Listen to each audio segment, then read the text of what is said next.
Just watched a video on somebody had seen a prediction, seen a vision of another false flag. And I've seen some people, um, I've had such a really wild life experience. I've had people in grocery stores tell me their deepest, darkest secrets that they've never ever told anybody in the universe, and they're a complete stranger to me, and they'll tell me in line. And then after they spill their guts, they'll tell me I've never told anybody that before in my entire life. So I have a lot of experience of hearing a lot of things people aren't comfortable saying in our society today. And it really, really helps to see and understand this human experience. And when it comes to prophecies, I've met some wild, wild people that are damn good at predicting the future. And one in particular, the last guy that I seen, I was working in this liquor store part time, is when I went on the Dragon's Den, and I said I was working part time in this liquor store. Well, this guy comes in. He's an older guy, got to be 70, 80, and just started telling me shit that he says, I've never told anybody this. You know, for years, I haven't talked about this at all with anybody because it's not acceptable. And he was the son of a Cherokee chief. And apparently, there's a certain type of status within Native people that they don't have any borders between the States and Canada. They have dual citizenship. They don't have to follow any laws no matter where they are. This guy can be off a reserve, do anything he wants, and if the police try to arrest him or whatever, it's like, hey, you can't touch me because I ain't your citizen. Basically is what the law is. I don't know what the name is or whatever, and most police don't know about this, so he has to actually carry this paper that says he's one that doesn't have to follow laws. Very, very few people have that. You have to have that genetic line that says you've inherited the right. But he has this right that he doesn't have to follow any laws anywhere because nobody can put him in jail. Nobody can, there's no justice system that rules over him because he's a free man. And I mean, this guy was really wild. I mean, has this mission sometimes that says he's got to go and meditate. And so what, he said that he has meditated several times for 3 months solid. That means no food, nothing, no moving, nothing for 3 months. I think that's a little outrageous, but he says when you do that shit, you can really see some pretty wild shit. And he's told me some really, really wild stories that have come out of some of these deep meditations. And he's still really off. He's still very, very screwed up in what it is he sees. He's a preacher and goes around preaching and helping other people, which we can kind of see that pattern doesn't really play out too well. A lot of people aren't being saved by the people that are saving other people, because it's the deal is you got to save yourself first. You got to know where you need saving, because how you view your world, if you see somebody else needs to be saved, you're looking through your eyes, and you're only seeing your reflection of you. You're looking at the glass is half empty and it needs to be half full. And if you can just change everybody else, then your world will be half full. And um, he, when he was like 3 years old, he started seeing these visions of people dying, people that he knew. He could see that they're about to die. And I think one example, this is, I don't know the exact, I can't remember the exact story, but I believe it was one of his aunts was going to die in a car accident, and he could see the car accident and tried to warn them. I mean, if you were like 3, 5 years old, a little kid, and you seen this vision and you were scared, you would talk to your mother about it. You would, what do you do with this information? So every time he would do that, and the aunt died in a car accident at the same time that this guy says it, then um, it was happening over and over and over again that he was right all the time. So his mother um, and those around him said, "Don't do that. You're creating it."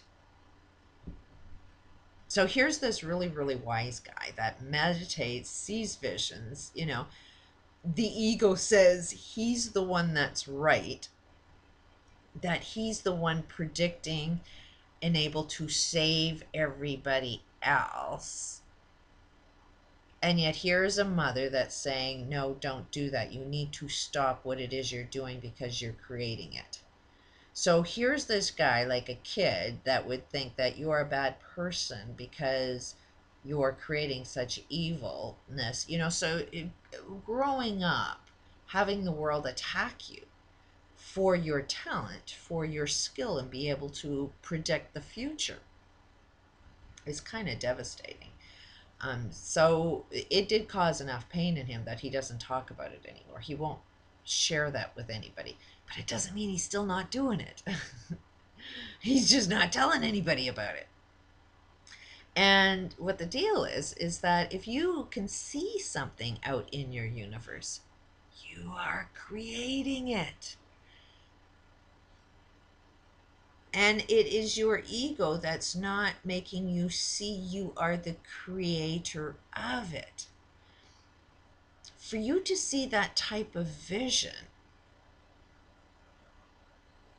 means you see an aspect of yourself that's got a footprint in the creation of it. Otherwise, you wouldn't be able to see it. You have to be attached in some way, shape, or form to see that forecast. It's sort of like you can predict a person's behavior by looking at what their patterns are. If somebody's going to touch a hot stove and they do it every morning at 8 o'clock, every day, every morning at 8 o'clock, they're going to touch that hot stove. They're going to get burnt. They're going to bitch all day about, I just got burnt from touching that hot stove. You can predict it because that's what they do every freaking day. So when you start to be able to recognize somebody else's patterns, you can predict the future.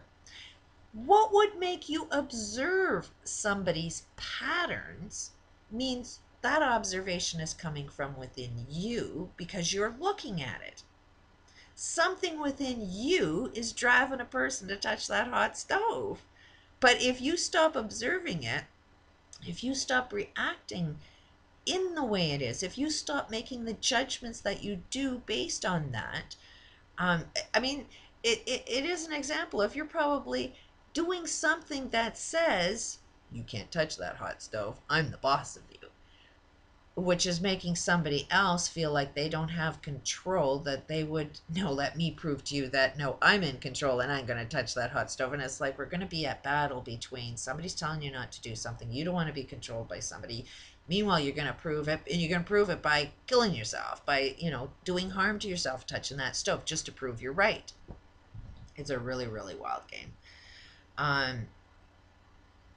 So I am seeing this an awful lot with people that are believing in Bibles. A lot of them are forecasting an Armageddon, and they're not really seeing their footprints in the creation of this Armageddon. We're all totally connected.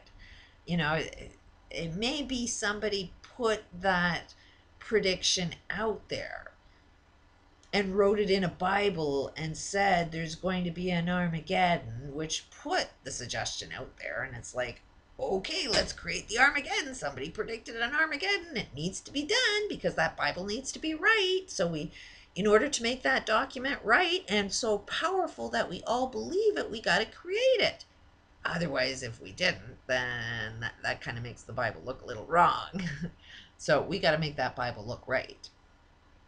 So we've got to destroy the planet. because it's predicting an Armageddon. So if somebody, some evil guy ends up manipulating a Bible and putting that suggestion out there, is he the one that's responsible in the creation of it? Yes. But then anybody else who buys into that vision, that sees the same vision, then you're the player in the same game. You are the one that's assisting that guy that's seen that vision. So you got to kind of change. Why is it you want to see an Armageddon? What is it about you that wants to see that? Why do you want to see the glass half empty instead of the glass half full? Why do you want to see the evils in the world instead of the goodness in the world? There's a lot of challenges out there, but we grow from our challenges. There's nothing wrong with problems. Problems are something that we grow from. We begin to learn who we are through our problems. Not if you're stuck in your problems, but if you overcome your problems. So my suggestion to anybody that's seeing visions, ask yourself, why is it that you see it?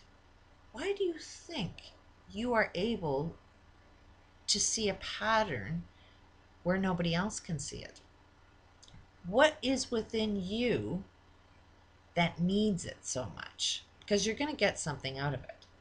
One way or another, you're going to benefit from your logic, from your logical mind, your subconscious logical mind. You have a rule there that says this needs to happen. Why? Why do you need to see something like that happen? And then turn it around. Find out, are you really benefiting from it? Or is it actually going to cause you harm? If it's going to do you harm, then put positive energy out there.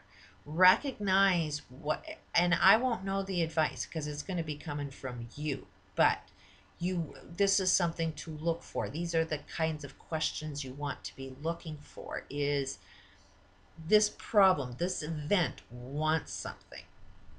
More than likely, it wants to experience love and peace in some way, shape, or form that you need to ask questions to figure out in what way, but it'll be there. And how it wants love and peace is something you need to do, because it's not going, the outer external world is how you learn something within yourself. So there's a conflict within something inside you. If you see the destruction, a bomb going off someplace out in your external world, that means there's a bomb or something going to go off within you. So why is it you want this bomb or this negative experience to happen within you? What does it want? It wants you to do something. So you got to figure out what it is. And it will be, I mean, if you do this holodynamic tracking and you do this, communicate with your problem to find out what it wants. I've used my smoking example many times, that when you start communicating with this, it does look really evil. And the deal is you got to give your problem what it wants. If you've got a problem and you're complaining, that means you want something, and whatever it is you want, it will make your life better. So any problem wants something to make its life better. And if the problem is you, then whatever you give to your problem is something you actually are giving to yourself. So in my smoking addiction, when I ask it, well, what the hell do you want? And it's like, well, I want you dead. And it's like, okay, if the deal is you give your problem what it wants, it cures it. So do I give it my death? No, you have to make some logic sense out of it. That and this is a way of seeing, I'm a pretty positive person. You won't see me boo fucking who. I'm not depressed, but for me to have the smoking addiction and me talk to my problem and my problem says I want you dead, you can't jump out of that. Obviously I'm depressed if I want myself dead, because the problem is me. And so you have to understand your problem a little deeper and say, well, what do you get if I'm dead? And it's like peace and love. You'll experience more of a peaceful life. And it's like, okay, no, That's not the answer. I'd rather have peace in this experience and love in this experience through life, not death. So I have to teach my problem how to create a loving life, which is why I do YouTube, which is why I get up every day and do what it is I want to do, because the more I create a life I love, the more I'll love it and teach myself how to enjoy life. Peace out.